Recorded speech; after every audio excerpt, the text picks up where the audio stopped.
Right. सो यहाँ पे हम कुछ क्वेश्चंस लेंगे। तो first one is we have to determine whether the following list of numbers form an AP or not, and if they form an AP then what is the common difference and what are the next two terms of that list. So the first one is quite simple, 4, 10, 16, 22, so on. So this is an AP or not. AP है कि नहीं कैसे determine करेंगे? ये दो terms के बीच का difference निकाल लो, अगर वो कॉमन हुआ तो ये AP है। तो डिफरेंस कैसे निकालते हैं?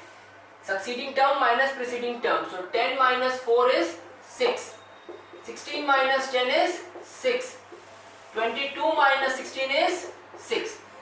As we can see that कि दो टर्म्स के बीच का, दो कंसेक्यूटिव टर्म्स के बीच का difference is always common, hence it has a common difference, of +6 and thus it is an AP। और अगर ये AP है तो इसके अगले दो टर्म क्या होंगे?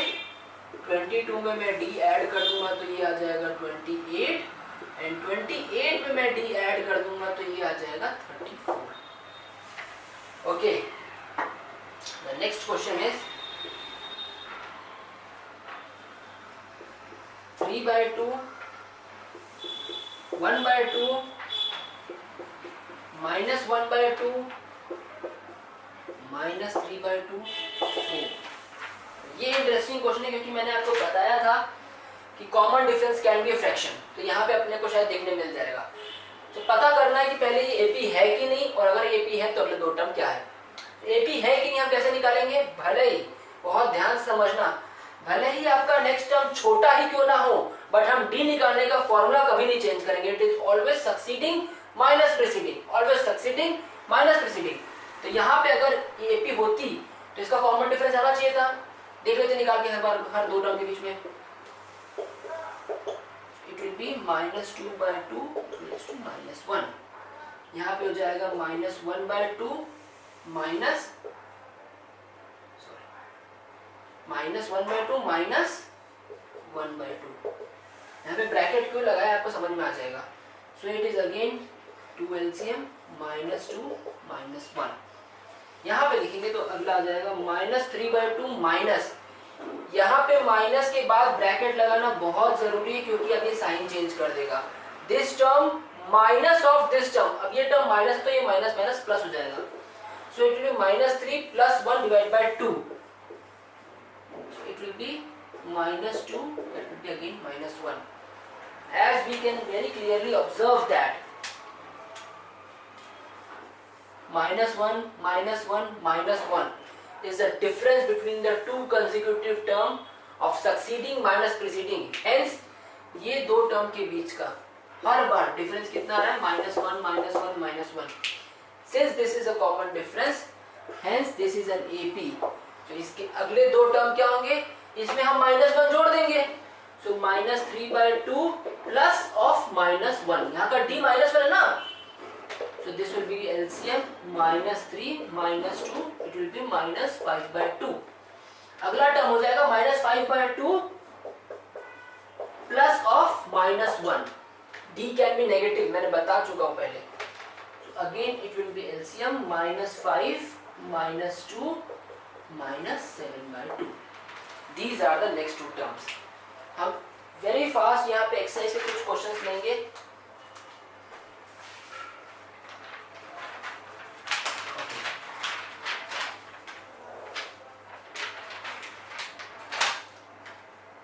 So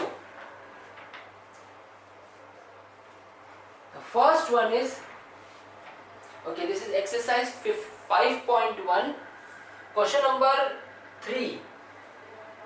For the following AP, write the first term and the common difference। Following AP के लिए first term and common difference लिखना है। So AP है 1/3, 5/3, 9/3, 13/3 and so on। Okay, तो ये AP है, उसने बताया क्वेश्चन अपने को first term and common difference लिखना है। तो फर्स्ट टर्म विल बी, कोई देखते ही बता देगा कि sir 1/3। common difference will be definitely a2 minus a1, so it will be 5/3 minus 1/3 कर देंगे तो आ जाएगा, it will be 4/3। तो बहुत ही सिंपल था, सिंस ये एपी है तो बार बार चेक नहीं करना है डी निकालने की एपी है कि नहीं, आप कर लोगे तो भी बार बार 4/3 ही आएगा, क्वेश्चन बता चुका है कि एपी है। राइट, क्वेश्चन नंबर 4, इसके कुछ पार्ट्स जो कुछ सिलेक्टेड क्वेश्चन मैंने निकाले वो करते हैं। सो the first one is, the question is we have to determine whether it is an AP or not, and if it is an AP then we have to find the next 3 terms.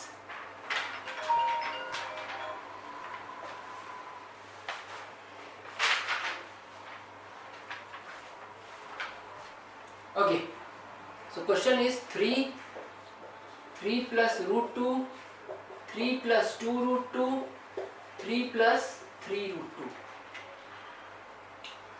तो ये AP है कि नहीं हम कैसे निकालेंगे, हम पहले तो इसका D निकाल के देख लेते हैं। अगर दो नंबरों के बीच का डिफरेंस सेम आ रहा है, कॉमन आ रहा है, तो we have the common difference, and we have the common difference, we have the first term, then this is an AP।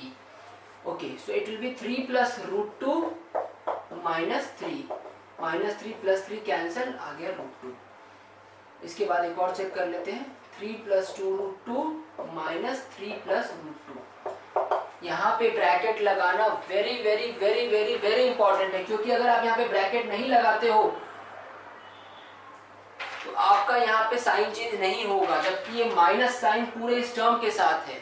So we have to put the bracket. अब हम इसका bracket open करेंगे तो ये आएगा 3 plus 2 root 2 minus 3 minus root 2, minus 3 plus 3 cancel, 2 root 2 minus root 2 is again root 2। एक और difference check कर लेते हैं, 3 plus 3 root 2 minus 3 plus 2 root 2। Bracket open करते हैं, 3 plus 3 root 2 minus 3 minus 2 root 2 plus 3 minus 3 cancel, 3 root 2 minus 2 root 2 is again root 2। very clearly observed, root 2 हर दो term के बीच का डिफरेंस है, hence this is an AP। और अगर ये AP है तो इसके अगले 3 टर्म क्या होंगे, लास्ट वाले टर्म में D ऐड कर देते हैं, तो 3 plus 3 root 2 में एक root 2 ऐड कर तो अगला मिल जाएगा, so it will be 3 plus 4 root 2। इसमें 3 plus 4 root 2 प्लस एक D ऐड कर लो तो ये हो जाएगा 3 plus 5 root 2। 3 plus 5 root 2 में एक root 2 ऐड कर दो तो क्या हो जाएगा 3 plus 6 root 2। तो ये हुआ आपका क्वेश्चन कंप्लीट।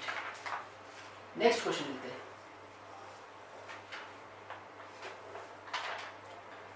अगला क्वेश्चन है, इसका जस्ट अगला वाला क्वेश्चन है 0.2, 0.22, 0.222 so on। देखो दिखने में बहुत ज्यादा इंटरेस्टिंग है और लग रहा है कि एपी हो सकती है, but we will check. Okay, we don't जज the book by its cover. Right, so इसका डी निकालते हैं straight away. So it will be 0.22 minus 0.2। अगर किसी को ऐसे करने में दिक्कत हो रही है तो बिल्कुल भी हिचकिचाने की बात नहीं, एक के नीचे एक लिख दो। सिंस डेसिमल यहाँ पे टर्मिनेट हो गया तो हम आगे कितने डिजिट लगा सकते हैं। सो इट विल बी 2 0 पॉइंट ऐसा, तो 0.02 पहले का आया। यहाँ पे हम देखते हैं 0.222 माइनस 0.22, एक जीरो लगा लेते हैं, तो ये हो जाएगा 0.002। अब देखिए इन दोनों के बीच का डिफरेंस आया है ये, इन दोनों के बीच का डिफरेंस आया है ये, एंड हमको पता है कि 0.02 is not equal to 0.002। Hence अगर दो कंसेक्यूटिव टर्म्स के बीच का डिफरेंस कॉमन है ही नहीं तो काय का कॉमन डिफरेंस और काय का एपी। जब ये एपी है ही नहीं, then why we need to find the next three terms? Moving forward to the next question. Next question मेरा थोड़ा फेवरेट है क्योंकि इसमें थोड़ी सी इंटेलिजेंस लगती है। So the question is √2, √8, √18, √32 so on। ये क्वेश्चन मेरा फेवरेट इसलिए है क्योंकि इसमें थोड़ा सा सिंप्लीफिकेशन लगता है। अगर मैं आपको बोलूं कि एपी है कि नहीं तो हम क्या सोचेंगे, √8 माइनस √2 नहीं पता, √18 माइनस √8 नहीं पता, √32 माइनस √18 नहीं पता। क्या ये तीनों डिफरेंस सेम है? बिल्कुल नहीं पता। तो इसको थोड़ा सिंप्लीफाई करते हैं, हम अपने टर्म्स में ले आते हैं। यहाँ पे ध्यान देने वाली बात है, रूट 8 में, 18 में और 32 में एक परफेक्ट स्क्वायर है। परफेक्ट स्क्वायर क्या होता है कि उसका अंडर रूट लेंगे तो एक पॉजिटिव नेचुरल नंबर मिलता है, एक नेचुरल नंबर मिलता है, नेचुरल नंबर पॉजिटिव होते हैं। ओके, इट विल बी, यहाँ पे 4 इंटू 2 है, यहाँ पे 9 है, यहाँ पे 16 है। इन सब को हम रूट से बाहर निकालते हैं तो ये हो जाता है रूट 2, ये हो जाता है 2 रूट 2, ये हो जाता है 3 रूट 2, रूट 9 का 3 होता है, रूट 4 का 2 होता है, रूट 16 का होता है 4 रूट 2। अब हम देख सकते हैं कि एपी है कि नहीं। बहुत सिंपल है, succeeding term minus preceding term, ये आ गया root 2। Succeeding term minus preceding term, ये आ गया root 2। Succeeding term minus preceding term, ये आ गया रूट 2। वेरी इंटरेस्टिंगली हमको दिख रहा है कि दो टर्म्स के बीच का डिफरेंस हमेशा कॉमन है, जो कि रूट 2 से डिफर कर रहा है। Hence this is an AP. अगर ये एपी है तो इसके अगले 3 टर्म क्या होंगे, हम डी ऐड कर देंगे। डी कितना आया है हमारा, यहाँ से पता चल गया कि डी आया है हमारा रूट 2। तो ये हो जाएगा 4 रूट 2 प्लस रूट 2, 5 रूट 2। अगला हो जाएगा 5 रूट 2 प्लस रूट 2, 6 रूट 2। अगला हो जाएगा 6 रूट 2 प्लस रूट 2, 7 रूट 2। चाहे तो आप इस फॉर्म में लिख लो, या तो आप चाहो तो 5 को स्क्वायर करके इसके अंदर भी डाल सकते हो। इसको हम लिख सकते हैं 5 का स्क्वायर 25, 2 जा 50, तो ये हो जाएगा रूट 50। 36, 6 का स्क्वायर 36, 2 जा 72, तो ये हो जाएगा रूट 72। 7 का स्क्वायर 49 इंटू 2 98, सो ये हो जाएगा 98। सो आप चाहे इस सीरीज में देखो तो 5 रूट 2, 6 रूट 2, 7 रूट 2 लिख लेना, या फिर ओरिजिनल सीरीज में देखना है तो it will be root 50, root 72, root 98। अगर यहाँ पे 5 रूट 2, 6 रूट 2, 7 रूट 2 लिखोगे तो भी बिल्कुल सही है। With this we'll end today's topic, and if any doubt in the exercise you can comment in the comment box. Thank you.